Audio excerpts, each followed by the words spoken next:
It's time to recap how we got here with the Supercross season in review.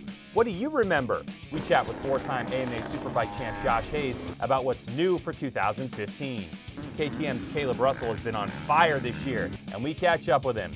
GNCC ATV leader Adam McGill joins us at the desk to get us up to speed on his season. WMX points leader Kylie Fasnacht is headed to California to keep her win streak alive. All that and more only on the RacerX Show.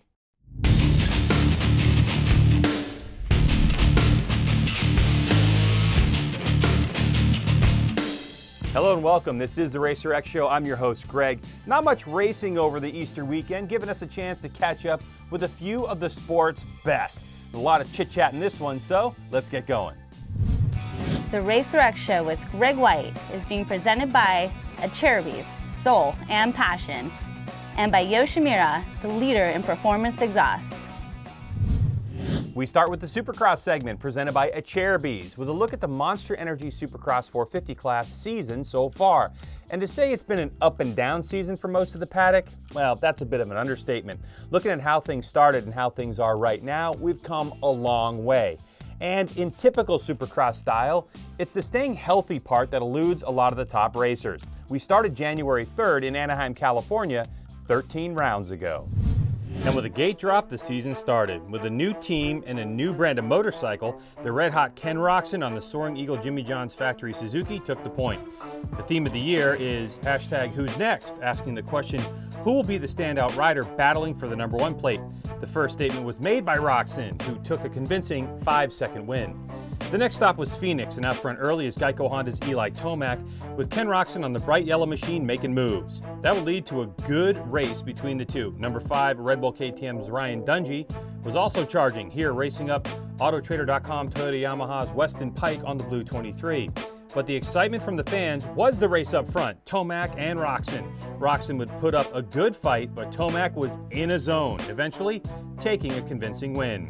On January 17th, we were back at Anaheim, where Ken Roczen picked up where he left off, getting by early leader Andrew Short on the number 29 BTO Sports KTM.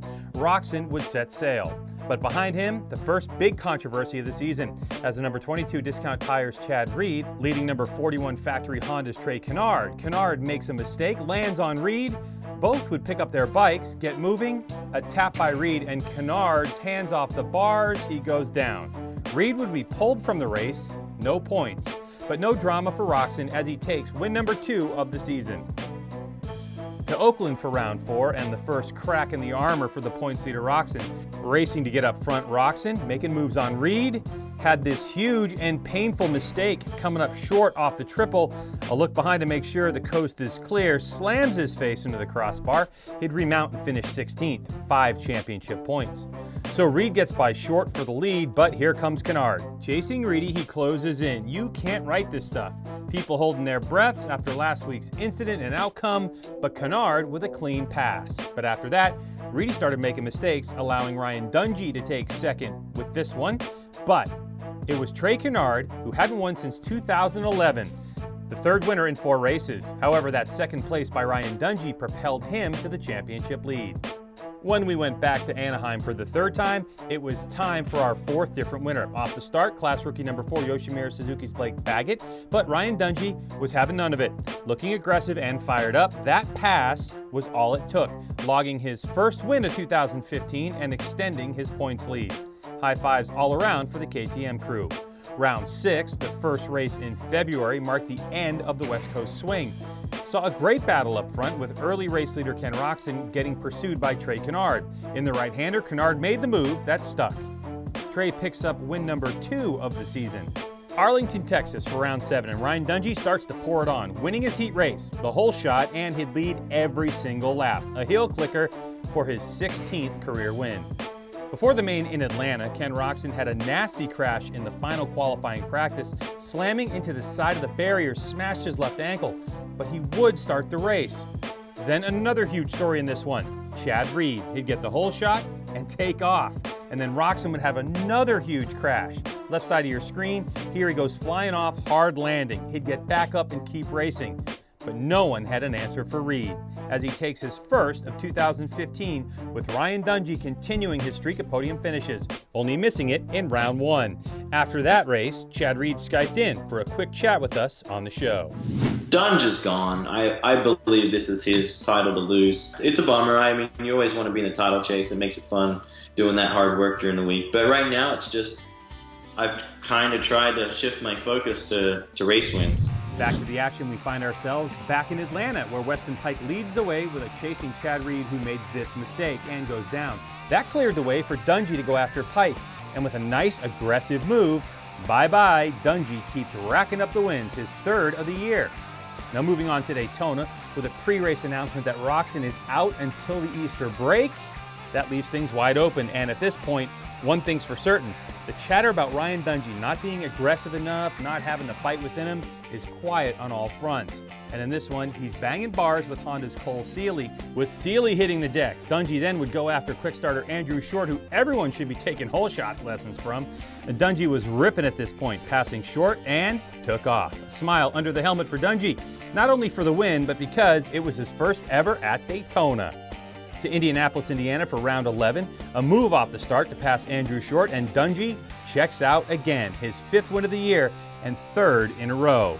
Then we get to Detroit, and before we get to the main, semi number 1 had this huge crash for second in points Trey Canard on the Honda and number 12 Jake Weimer on the Monster Energy Kawasaki. A small mistake by Weimer, Canard lands on his back, they both crash hard, get hurt, they're out. Canard was sitting second in points. In the race, this one would come down to an early pass by Eli Tomac on Ryan Dungey, and that would be it. After several main event crashes, Tomac gets himself back on the top step for the second time this season. Taking us to last weekend's race in St. Louis, with Shorty getting the whole shot again, it would be followed by this scary crash, but he'd get up and walk away.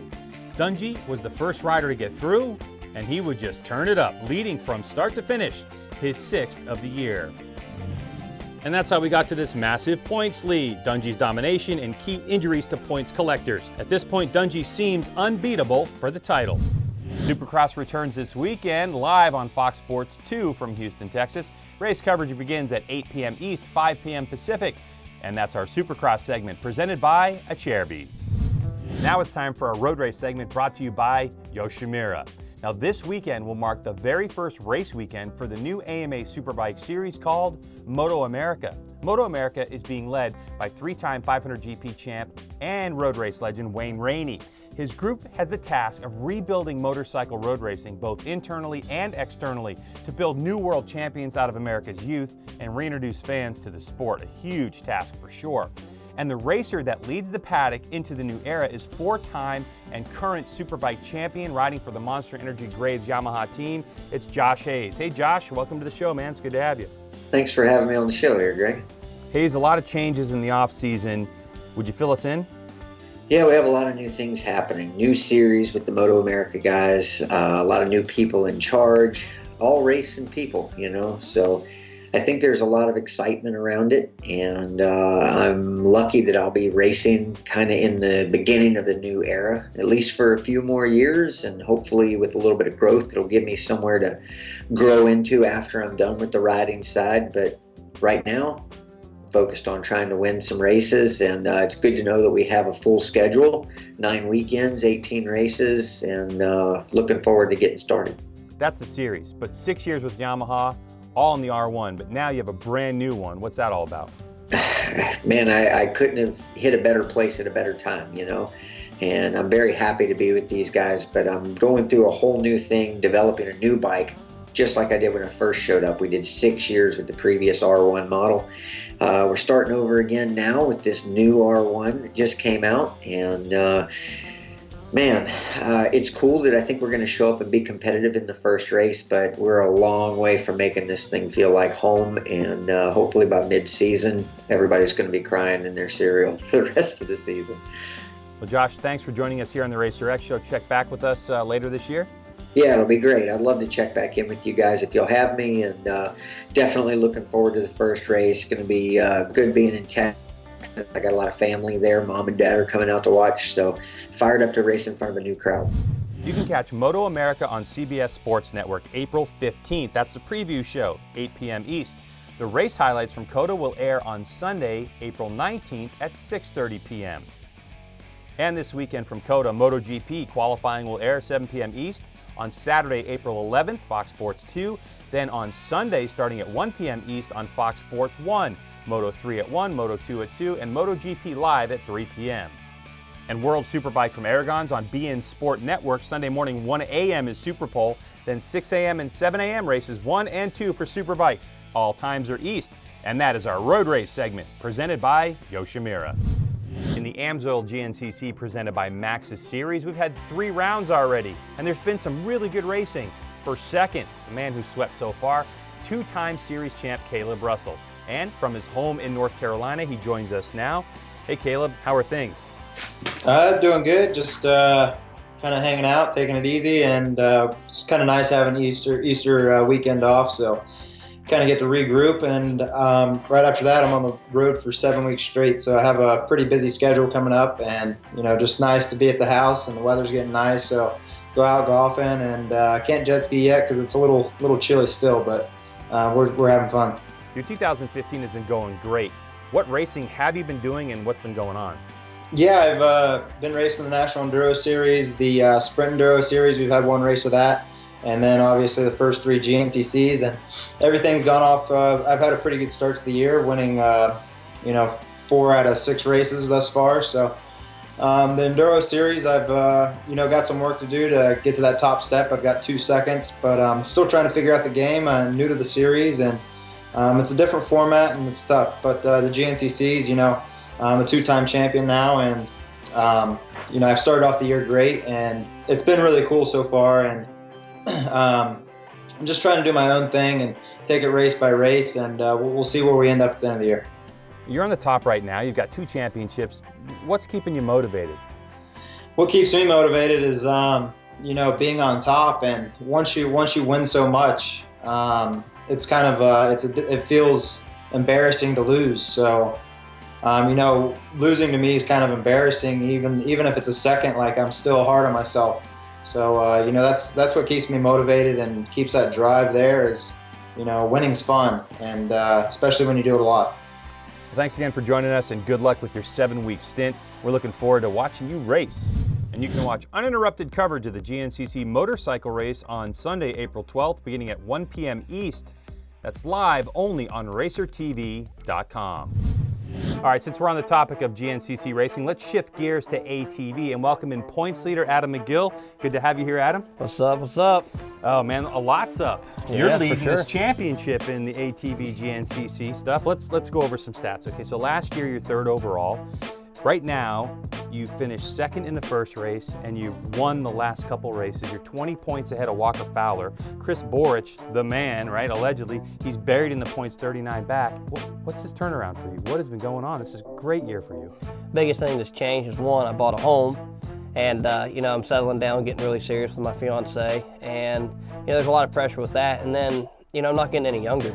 I want this championship, and I want it now. And it crept up on me. We haven't done very good. What I would like to say, very good since the factory days, and now we're finally getting a leg up on it. We go to the races now. I'm there. I'm friendly in the pits. We're there to race, but when the helmet goes on, I got enough friends at home. We're about a third of the way through the GNCC season. You're heading to another race. Do you feel any different inside now that you're the man up front? Yeah, a lot of it's the same. I have my dad, which has been with me right from the start. He's been mechanicking on this thing and making sure it's 100%. And he's all excited again. So I know he's giving me 100%, and which I'll turn around and give him 100% as well. So, that's turned around. The program has changed with me drastically. My mindset, my training, everything. And then I've also had some wisdom from the great Barry Hawk, has spoke to me and told me a lot of things. And without the, like I said, without the support of my sponsors, which is huge, the fans, and then the support of my family, we wouldn't be here at this point. So I'd really like to thank them a lot. GNCC racing, what makes it so exciting? With GNCC, it's very different from a lot of the other sports in the industry. You're not going to find a bleacher. You're not stuck to a stand. You can walk and interact. Like I said, this year I have a bunch of green shirts out there in the woods, and it says Adam McGill on the front with my number. Then on the back it says, it has an American flag on it. It says "Cuz America." That's why. And it's pretty it's pretty BA to see a bunch of people out there with your shirts, you know, jumping in, getting you out of the mud holes, helping you up the hills, in which, you know, in motocross or in a lot of other sports, you know, the fans are kind of involved, but not to that aspect. You know, they can walk up, they can touch me, they can grab onto my bike, they can push me out of the mud, they can help me get up a hill. So it's very unique with what we do and very, very fan interactive, and that's why I'm really wanting to push this whole, you know, my fans are really helping me get there. Adam McGill, folks, thanks for joining us here. It's great to see you. Thank you. And you can watch uninterrupted coverage of the 2-hour GNCC ATV race on Saturday, April 11th, beginning at 1 p.m. East, live only on RacerTV.com. Now to the Women's Motocross Championship, which is an 8-round series that takes place in conjunction with premier amateur and professional motocross events throughout the country, like the Ricky Carmichael Daytona Amateur Supercross, Freestone Spring Championship, the California Classic, Hangtown, Redbud, Ironman, and more. The WMX Championship is determined by taking the points from the overall best 6 of 8 rounds. And so far this season, the table has been run by Florida's Kylie Fasnacht. 4 races, 4 wins, and she joins us now. Kylie, how are you? Pretty good, thank you. So Kylie, new season, new machine, and you are crushing it. What's the scoop? This year, switching over to the green machines on the Kawasaki, it's been working out pretty good. We ended off Mini-O's last year. I think I got second there, which put me second over on the championship, which I was happy with that, but I wasn't so happy with it at the same time. So with my off time coming into the new season, I just put in a lot of hard work. We switched over to the new bikes. We got the bikes all dialed in. I ended up liking the new bikes better than my Suzuki's. My times were faster. I had a pretty good feeling coming into the first round at Daytona, and then the gate drop. The first moto, I won that one. Then the second moto, I won that one again, which was sweet. And then we ended that, did some hard training, went back to Freestone up in Texas, and it was a big mud race. It was pretty rough, but we came out on top in that one too, went 1-1 again, so it was great. Now you're off to California for round 3. You excited? First, we just got to make it there, and then we'll just see where the hard work puts us. I've been working since Freestone, so we'll see what happens when the gate drops. Kylie said she's off to California to race. She'll be competing at the California Classic, which you'll be able to see right here on RacerTV.com live this weekend. And one of the people behind the race this weekend in California, 2X Promotions, Myron Short, joining us now. Myron, welcome to the show. Thank you, Greg. Glad to be here. The California Classic is this week. What is it? This week we have our 3rd annual AMA California Classic. It's going to happen in Glen Helen National Track, and it's an event that our team's very passionate about. We've been working on all year, you know, separate than our other events we do. This is a very special event. We have great sponsors involved, a lot of the industry out there. It's kind of in the heartbed of our industry right in Southern California. And the WMX National Series is racing as well, right? Yeah, this is going to be our 3rd WMX round we ran 2 last year, 1 at Cal Classic and 1 at Mammoth. This year we're going to run 1 at Cal Classic again. It was exciting to have those girls out and watch them go at it. So we're looking forward to that for sure. If I want to come out to Glen Helen this weekend and race, can I do that? Yeah, you can show up day of the race. There's going to be sign-ups all day on Wednesday, all day on Thursday, and there's going to be sign-ups up to Friday morning. Pre-registration is still open until the 6th, and then after that, you'd sign up at the track at any time. Myron, thanks for joining us, and good luck with your event. All right, Greg, thank you. Do you want to see some racing live? Monster Energy Supercross lands in Texas and Houston at the NRG Stadium. Supercrossonline.com for tickets. MotoGP and MotoAmerica race in Austin, Texas at the Circuit of the Americas. That's all weekend. World Superbike is in Aragon, Spain for round 3. Arena Cross is in the Pacific Northwest at the Spokane Arena. GNCC has 2 days in Union, South Carolina. Come race and watch. And finally, the WMX Series races it up at the California Classic in San Bernardino on Sunday the 12th. The RacerX Show with Greg White is being presented by Cherubies, Soul and Passion, and by Yoshimura, the leader in performance exhausts. Thanks to Adam McGill for stopping by. Okay, we hope you liked that long one. We certainly had fun bringing it to you. We'll have plenty of racing to talk about next week. Check out all of our social media links in the meantime. Follow us on YouTube. It's The RacerX Show. You can follow me personally on Twitter. It's @GregWhite. Well, for the fine crew here at the RacerX Show and RacerTV, I am Greg. And remember, we are all racing all the time. See ya.